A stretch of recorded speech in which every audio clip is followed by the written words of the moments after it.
नमस्कार मित्रांनो, मी बापू बिडगर आणि मराठी दरबार या आपल्या यूट्यूब चॅनलमध्ये आपल्या मनापासून स्वागत आहे.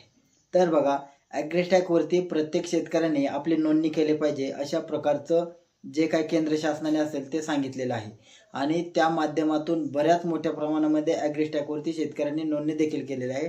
काही मोजके, काही टक्के एवढेच शेतकरी त्या ठिकाणी ॲग्रीस्टॅकवरती नोंदणी करण्यासाठी राहिलेले आहेत. आता आपल्या महाराष्ट्राचाच विचार केला तर बऱ्याच मोठ्या प्रमाणामध्ये ॲग्रीस्टॅकचं काम हे पूर्ण झालेलं आहे. आता याची जी वेबसाईट आहे ती देखील आपण डिस्क्रिप्शनमध्ये दिलेली आहे. आता ॲग्रीस्टॅक एवढं बंधनकारक करण्यात आलेलं आहे, तुम्हाला पीक विमा काढायचा असेल, तुम्हाला कर्ज काढायचं असेल, शेती संदर्भातल्या कोणत्याही योजनेचा जर तुम्हाला लाभ घ्यायचा असेल तर अशा शेतकऱ्यांना ॲग्रीस्टॅकवरती नोंदणी करणं हे आता बंधनकारक करण्यात आलेलं आहे.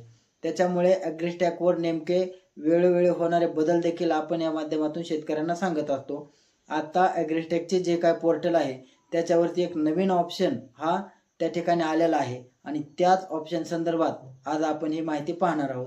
आता हा ऑप्शन कुठला आलेला आहे तर व्ह्यू फार्मर डिटेल्स, म्हणजे फार्मरची संपूर्ण माहिती त्या ठिकाणी तुम्हाला बघता येणार आहे.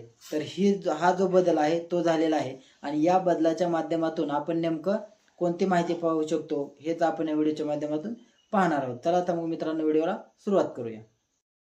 तर बघा, या ठिकाणी तुम्हाला तुमच्या गुगलमध्ये जायचे आहे.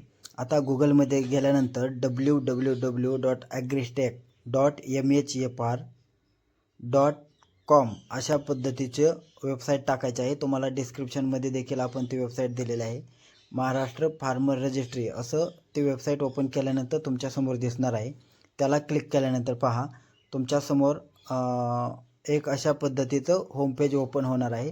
त्या ठिकाणी आपण पाहिलं तर डॅशबोर्ड आहे, त्यानंतर डॅशबोर्ड आहे, चेक एनरोलमेंट स्टेटस आहे, त्यानंतर लॉग इन विथ CSC आहे आणि चेक जनसमर्थ KCC स्टेटस आणि जो नवीन आलेला आहे तो व्ह्यू फार्मर डिटेल्स. तर याच्यावरती तुम्हाला क्लिक करायचं आहे. आता याच्यावरती क्लिक केल्यानंतर त्या ठिकाणी तुमचा जो काय आधार क्रमांक टाकायचा आहे तो आधार क्रमांक या ठिकाणी टाकून OTP याच्यावरती क्लिक करायचं आहे. त्याला क्लिक केल्यानंतर तुमच्या आधारला जो मोबाईल नंबर लिंक असेल त्याच्यावरती तुम्हाला OTP जाणार आहे. तर तुमच्या आधार कार्डला जो मोबाईल नंबर लिंक असेल त्याच्यावरती एक 6 आकडी OTP जाणार आहे आणि तो आलेला OTP या ठिकाणी एंटर OTP आलेला आहे त्या ठिकाणी तुमचा जो काही OTP असेल तो त्या ठिकाणी मेन्शन करायचा आहे. OTP चुकीचा टाकू नका. OTP जो आलेला आहे तोच OTP व्यवस्थित लक्षात घेऊन टाका आणि OTP टाकल्यानंतर या ठिकाणी व्हेरीफाय करायचं आहे. आता व्हेरीफाय केल्यानंतर तुमच्यासमोर इथं आपण पाहू शकता त्या संपूर्ण शेतकऱ्याची माहिती जशी तुम्ही ॲग्रीस्टॅकवर नोंदवली आहे तशी आलेली आहे. या ठिकाणी आधार ऑथेंटिफिकेशन म्हणजे तो आधार क्रमांक आलेला आहे. इकडं उजव्या बाजूला तुमचा फार्मर ID आलेला आहे, एनरोलमेंट नंबर आलेला आहे.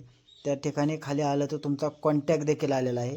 त्यानंतर खाली फार्मर डिटेल, तुमच्या शेतकऱ्याची सर्व माहिती, पत्ता वगैरे, कास्ट कुठली आहे हे सर्व अतिशय सुटसुटीत भाषेत, शेतकऱ्याचं नाव, शेतकऱ्याच्या वडिलाचं नाव, शेतकऱ्याचा फोटो आणि त्या ठिकाणी शेतकऱ्याचं जमिनीचं डिटेल हे सर्व या ठिकाणी आलेलं आहे. खाते नंबर असेल, सातबारा असेल, कुठला तो काढताना कुठला नंबर दिलेला आहे. तर अशा प्रकारची सर्व माहिती या ठिकाणी तुम्हाला अशा पद्धतीने पाहता येणार आहे. तर मित्रांनो, ही माहिती तुम्हाला कशी वाटली हे आम्हाला कमेंट करून नक्की सांगा.